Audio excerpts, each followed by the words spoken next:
మన నాయకుడు చెప్పిందే చేస్తాడు, చెయ్యగలిగేదే చెప్తాడు.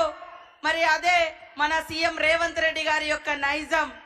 ఆ నైజం మరి కష్టమున్నా నష్టమున్నా ఇబ్బందులున్నా మరి ఎదుర్కొని ఈ స్థాయికి వచ్చి మీ కష్ట సుఖాలలో భాగం పంచుకొని మిమ్మల్ని అభివృద్ధి పదంలో తీసుకురావాలన్నటువంటి ఏకైక లక్ష్యంతో పని చేస్తూ ఈ రోజు ఈ నియోజకవర్గానికి 800 కోట్లకు పైగా మరి నిధులు ఇచ్చినటువంటి మన మహానాయకుడు మన సీఎం గారికి స్వాగతం.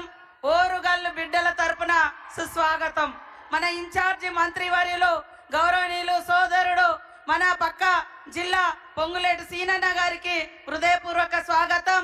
అదే విధంగా మా సోదరి మని మాకు తోడుగా ఉంటూ ఎప్పుడు మరి ప్రజలకు అందుబాటులో ఉండేటువంటి సురేఖక్క గారికి, కడియం కావ్య గారికి, వేం నరేందర్ రెడ్డి అన్న గారికి, మా సోదర ఎమ్మెల్యేలకు ఎమ్మెల్సీలకు, అదే విధంగా బలరాం నాయక్ గారికి ఎంపీ, చామల కిరణ్ గారికి ఎంపీ పక్క భువనగిరి నియోజకవర్గం నుంచి వచ్చినటువంటి ఎంపీ గారికి, అదే విధంగా కార్పొరేషన్ చైర్మన్లకు, వేదిక మీద ఉన్నటువంటి స్టేషన్ గన్పూర్ మండల నాయకత్వానికి, నియోజకవర్గ నాయకత్వానికి, ఉమ్మడి జిల్లాల నుంచి వచ్చినటువంటి జిల్లా అధ్యక్షులకు, పత్రికా మీడియా సోదరులకు, మరి వివిధ శాఖల అధికారులకు, పోలీస్ అధికారులకు అందరికీ కూడా మరొకసారి మా సీఎం రేవంత్ రెడ్డి గారి తరపున అభినందనలు, ధన్యవాదాలు తెలియజేస్తా ఉన్నాను.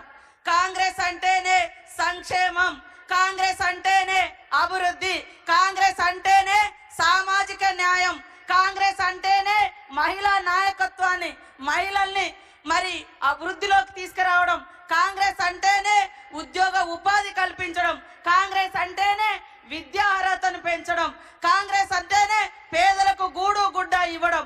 ఇవన్నింటినీ ఈ రోజు పట్టుకొచ్చినటువంటి మన నాయకుడు మన సీఎం గారు రేవంత్ రెడ్డి గారని ఈ సందర్భంగా తెలియజేస్తా ఉన్నాను.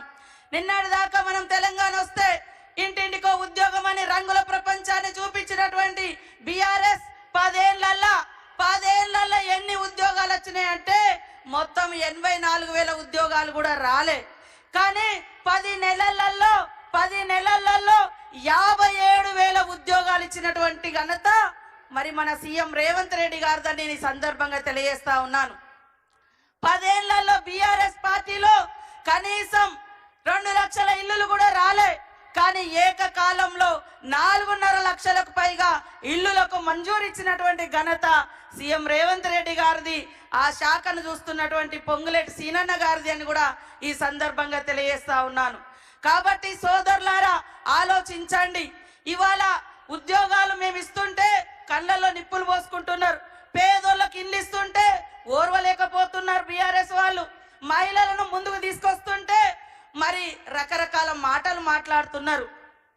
బీఆర్ఎస్ అంటేనే మహిళల్ని అణగదొక్కడం, బీఆర్ఎస్ అంటేనే అట్టడుగు వర్గాల్ని అణిచివేయడం, అహంకారాన్ని ప్రదర్శించడం.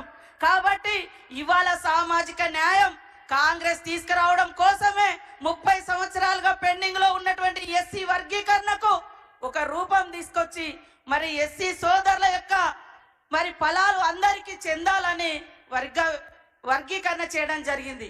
100 ఏళ్ల తర్వాత బీసీ కులగన్న చేపడితే ఓర్వలేక బీజేపీ బీఆర్ఎస్ అక్కసు వెళ్ళగక్కుతున్నాయి.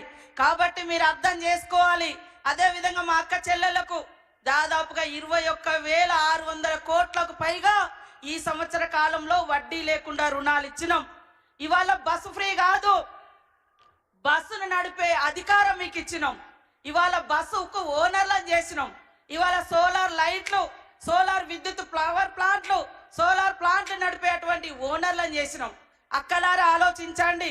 మన కష్టం వస్తే తల్లిగారింటికి పోతాం, మన కష్టం వస్తే అన్నదమ్ముల ఇంటికి పోతాం. అన్నదమ్ములు కొన్నిసార్లు చూడరు, కానీ ఈ అన్న ఖచ్చితంగా మా అక్క చెల్లెలు బాగుండాలని వడ్డీ లేని రుణాలు ఇచ్చి ఈ రోజు వడ్డీని కూడా 92 కోట్లకు పైగా ఈ రోజు మన జిల్లాలో చెక్కులు అందజేయడం కోసం మరి మీ ఇంటి సోదరుడుగా, మీ తోబుట్టుగా ఈ రోజు రావడం జరిగింది. గత బీఆర్ఎస్ కాలంలో 3,500 కోట్ల రూపాయలు పావుల వడ్డీ ఇవ్వకుండా ఎగ్గొట్టిపోయారు. గత 5 సంవత్సరాలుగా లాస్ట్ ఒక్క ఉద్యోగం కూడా ఇవ్వలే. నోటిఫికేషన్ నోటిఫికేషన్ ఇస్తే ఉద్యోగాల కోసం 15 నోటిఫికేషన్లు మరి ఎగ్జామ్ రాయకముందే పేపర్లు లీక్ అవ్వడం, ఎగ్జామ్ రాసినాక పేపర్ లీక్ అవ్వడం, గత 5 ఏళ్లలో ఒక్క ఉద్యోగం కూడా ఇయ్యలే. ఇది బీఆర్ఎస్ చరిత్ర. బీజేపీ ఏం చెప్తుంది, ఇక కులము మతము అంటారు తప్ప ఏ కులానికి కూడు పెట్టలేదు, ఏ కులం ఆత్మగౌరవాన్ని పెంచలేదు, ఏ మతానికి వాళ్ళు విలువనివ్వలేదు, ఏ మతానికి వాళ్ళు మరి చేరువగా వాళ్ళ యొక్క అభివృద్ధిని కాంక్షించలేదు. కేవలం వాళ్ళు కుల మతాలు రెచ్చగొట్టేది ఓట్ల కోసం, అధికారం కోసం. కాంగ్రెస్ చరిత్ర అంతా త్యాగాల చరిత్ర. నాడు గాంధీ గారి కానుంచి రాజీవ్ గాంధీ వరకు ఈ దేశం కోసం ప్రాణాలు ఇచ్చిన చరిత్ర, గూడు లేనోళ్లకు గూడు కట్టించినటువంటి చరిత్ర ఇందిరమ్మ రాజ్యంది.